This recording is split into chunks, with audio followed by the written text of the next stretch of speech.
பொறுமையா இவ்வளவு உற்சாகமாக இருக்கீங்க. அதுக்கு நான் ரெண்டு கையாலும் தூக்கி பாண்டவர்களுக்காக நன்றியை தெரிவிக்கிறேன். நான் உங்களெல்லாம் பார்க்கும்போது ஒரு விசால பார்க்கிறேன், ஒரு நாசர சாரை பார்க்கிறேன், ஒரு கார்த்திக் சாரை பார்க்கிறேன், ஒரு கருண சாரை பார்க்கிறேன், ஒரு பொங்கல் சார் பார்க்கிறேன். ஏன் இவங்க எல்லாத்தையும் நான் கூட இருந்து பார்த்திருக்கிறேன். இவங்கெல்லாம் நம்ம நடிகர்களுக்கு என்ன செய்யணும், அவங்களுக்கு வாழ்வாதாரத்துக்கு என்ன செய்யணும், அவங்களுடைய அன்றாட வாழ்க்கைக்கு என்ன செய்யணும் அப்படிங்கிறது தன்னுடைய சொந்த வேலைகளை எல்லாம் விட்டு போட்டு லட்சக்கணக்கான வருமானத்தை விட்டு போட்டு உங்களுக்காக உழைக்க வந்திருக்கிறாங்க. அந்த மனநிலையை நான் பார்த்திருக்கிறேன். நான் இப்ப கடந்த 2-3 மாதங்களாக நாடக நடிகர்களும் சரி, நம்ம சினிமா நடிகர்களும் சரி நெருங்கி பழகிற சந்தர்ப்பம் எனக்கு கிடைச்சிருச்சு. நீங்களும் அதே ஒரு உணர்வோட நம்ம ஒரு மாற்று அணி தேவை, மாற்று நடிகர் சங்கத்தில் உறுப்பினர்கள் தேவை, மாற்று நடிகர் தலைவர்கள் தேவை அப்படிங்கிற ஒரே ஒரு குறிக்கோளோட உற்சாகத்தோட ஒரு துளி கொஞ்சம் கூட எனர்ஜி குறையாம இருப்பீங்க. அதை பார்க்கிறப்பவே எனக்கு ரொம்ப சந்தோஷமா இருக்கு. நேற்று பார்த்தீங்கன்னா நான் என் கூட ரஹீம், அப்புறம் தேவன், குணா, அப்புறம் மல்லிகா, இவங்க எல்லாம் என் கூட என் கூட வந்தாங்க. நாங்கெல்லாம் ராயபுரம், கண்டாரப்பேட்டை, அப்புறம் பீச்சூர், இது மாதிரி இடங்களுக்கெல்லாம் நாங்கள் அங்க இருக்கிற நடிகர் நாடக நடிகர்கள் சந்திக்க போனோம். அங்க போகும்போது எங்கிட்ட இருக்கவங்க சொன்னாங்க, இங்க எல்லாம் வராதிங்க, இது சரத்குமாருடைய கோட்டை, இங்க ஒரு 200 நாராயணங்கிற ஒரு இருக்காரு, அவர் கையை வெட்டிடுவாரு, காலை வெட்டிடுவாரு, அதை பண்ணிடுவாரு சொன்னாங்க. நான் சொன்னேன், ஒரு மனிதன் பிறக்கிறது ஒரு பொருள்தான், சாவுறது ஒரு பொருள்தான். அந்த சாவு எங்களுடைய நடிகர் சங்கம் ஜெயிக்க வைக்காக, எங்க நடிகர் சங்கம் வர்றதுக்காக நீங்கன்னா அது சந்தோஷமான இருக்கிறேன்.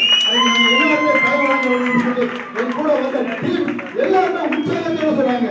ஒவ்வொரு வீடாக போய் சொன்னாங்க, ஒவ்வொரு உறுப்பினராக சொன்னாங்க. அந்த நாங்க போனதுல 90% நமக்கு வாக்களிக்கிறதுக்கு, பாண்டவனுக்கு வாக்களிக்கிறதுக்காக உறுதுணையாக உற்சாகத்தோடு இருக்காங்க. மீதம் 10% பேர் இருந்தாங்க. அவங்களும் கொஞ்சம் பயப்பட்டாங்க. என்னமா பயப்பட்டாங்கன்னா, ஐயோ இவங்க ராதா ரவி சார் அவர் தில்லாலங்கடி பண்ணி கோல்மால் பண்ணி எப்படியாச்சும் ஜெயிச்சுடுவாரு, நீங்க எல்லாருமே சப்போர்ட் இருக்காங்க, எல்லாம் படைபலம் இருக்குது, மக்கள் பலம் இருக்கு, நாங்க எல்லாம் சப்போர்ட் பண்றோம். ஆனா அவர் அரசியல்ல தேர்தல் நடத்தி நிறைய எக்ஸ்பீரியன்ஸ் இருக்குது. அவர் கடைசி சமயத்துல எப்படியாச்சும் ஜெயிச்சுடுவாரு, அப்படி ஜெயிச்சிட்டாருன்னா எங்க நிலைமையெல்லாம் என்ன ஆகுது அப்படின்னு சொன்னாரு. அவங்க கேட்ட கேள்வி நியாயமான கேள்வி.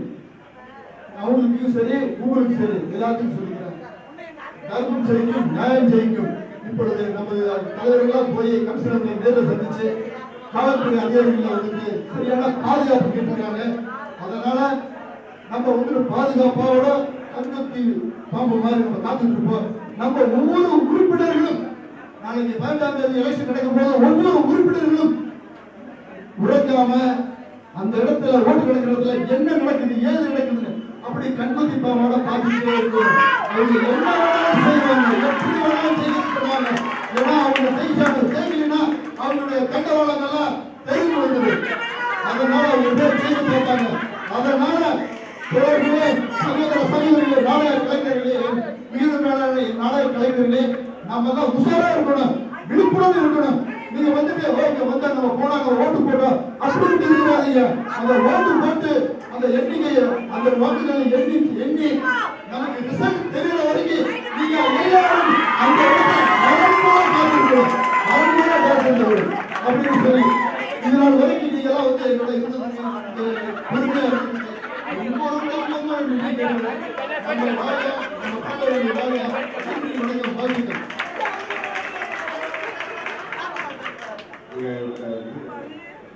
பேசும்போது ஒரு விஷயம் சொன்னாங்க.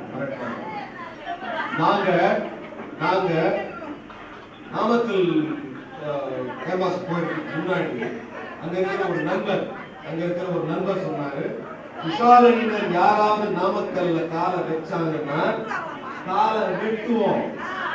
இது ஜனநாயக நாட்டில் நடக்கிற வார்த்தை, இது காலை வெட்டுவோம் சொன்னாரு. நாங்க சொன்னோம், நீங்க வெட்டுங்க ஐயா, இங்க நிறைய கால் இருக்கு, வாங்க அப்படின்னு போனோம். சொன்னாருல்ல ஒருத்தர், அவர் தெருவுக்கே போகணும். அவர் தெருவுக்கே 4 பேர் மட்டும் வாங்க வெட்டுங்க பார்ப்போம் போகணும். உங்ககிட்ட வெட்டாலும் பரவாயில்ல, உங்ககிட்ட கேட்க முடியாது, ஓட்டுன்னு போனோம். அப்போ அந்த ஆளு கூட சொல்றாங்க தப்பா இருக்கும். அந்த நண்பர் மரியாதைக்குரிய நண்பர் பைக்ல நட்டு தரமாரி பறந்து ஓடுற. ஐயா ஓடுற. அவருதான் நம்மளை வெட்டணும், அவருதான் நம்மளை வெட்ட போறோம். இதுதான் நிலைமை. நண்பர் ராத்திரி அவர்கள்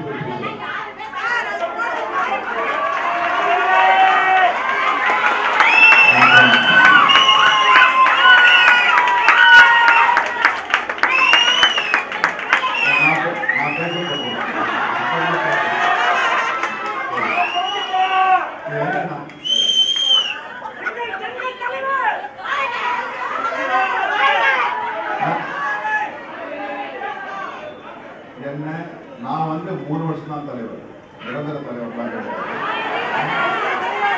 அப்புறம் தயவு செஞ்சு சொல்லுங்க,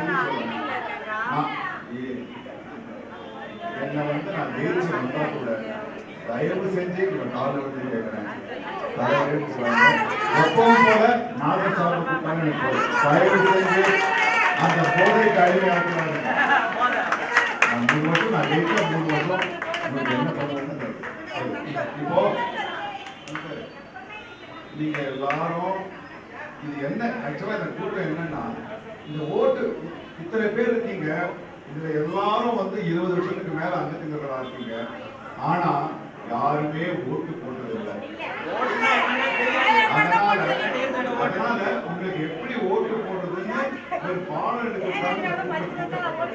ஆனா இந்த தேர்தலுக்கு முன்னாடி நீங்களா கூடுதலுக்கான ஒரு சந்தர்ப்பமா இருக்கு, தம்பிங்களா எல்லாரும் ஒருத்தரை பார்த்துட்டு வாங்கன்னு வந்தது, இதுவே ஒரு பெரிய கூட்டமா போச்சு.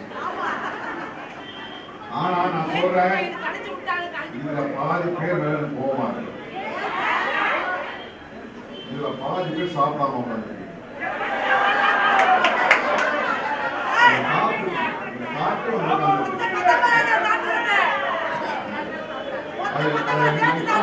மனசு கஷ்டமா இருக்கு. சரி, ஓகே.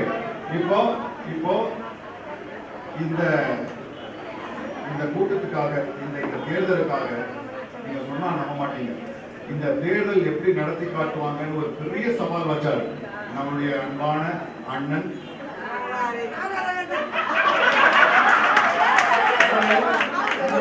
என்ன தெரியும் தேர்தலை நடத்தி அண்ணன்? நான் சொல்றேன், மிக தெரியும் நீங்க தேர்தல் எப்படி நடந்துட்டு மிக கண்ணியமா எல்லாரும் பங்கு பெற மாதிரி ஒவ்வொரு நடிகர்களும்.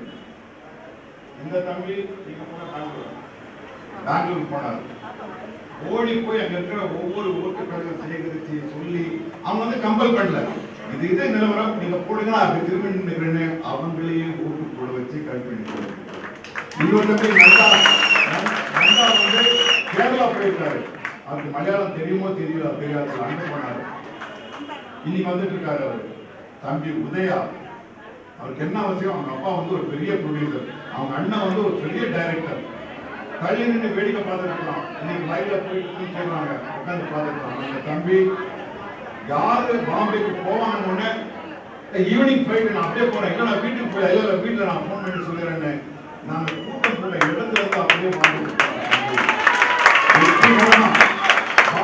பாம்பே வந்து ஒரு சின்ன இடம் கிடையாது, மெட்ராஸை விட ஒரு குறைஞ்சபட்சம் ஒரு 20 மணிக்கு ஒவ்வொரு மூலையிலையும் ஒரு நடிகை மெம்பர் பார்த்தாங்க. மொத்தம் 32 அங்கத்தினர்கள் பாம்பேல இருக்காங்க. 25 ஓட்ட ஓடி பார்த்து நீங்க கேட்கிறீங்க சங்கத்தை எப்படி நடத்த முடியும்? நான் சொல்றேன், சங்கத்தை நடத்துறதை விட பெரிய சவால் இந்த தேர்தலை வந்து கண்ணியமா வெளிப்படையா நடத்துறது. அதை நாம செஞ்சு முடிச்சிருக்கோம். ஆக இது ஒன்னே போதும், இந்த ஒரு காணசூத்துக்கு ஒரு சூரிய பதம்ன்ற மாதிரி இன்னைக்கு தன்னுடைய கோட்டன்னு நினைச்சுக்கிறதெல்லாம் இன்னைக்கு வந்து பெட நடிக்கிட்டு இருக்காங்க. ராத்திரிகளை தூங்குறது உங்களை வந்து தூக்கம் வராம பண்ண முடியும்னா இவங்க எல்லாரும் சந்தோஷமா வச்சு 3 வருஷம் வந்து சங்கத்தை நிர்வாகம் பண்ண தெரியும்ன்றதுக்கான நிகழ்ச்சி. ஒவ்வொருத்தரும் நாங்க வந்து பகட்டுக்காக இங்க வரல, எங்களுடைய மிகச்சிறந்த உழைப்பாளி தம்பி உதயா இப்போ உங்களுடைய செயற்குழு உறுப்பினராக நிற்கிறாரு. சும்மா போட்டுட்டு தனிப்பட்ட சாப்பிட்றதுக்காக வரல, ஓடி போய் நிரூபிச்சுட்டு வந்திருக்காரு. பாம்பேல போய் 25 பேரை கன்வின்ஸ் பண்ணி ஓட்டு கொடுத்தீங்க.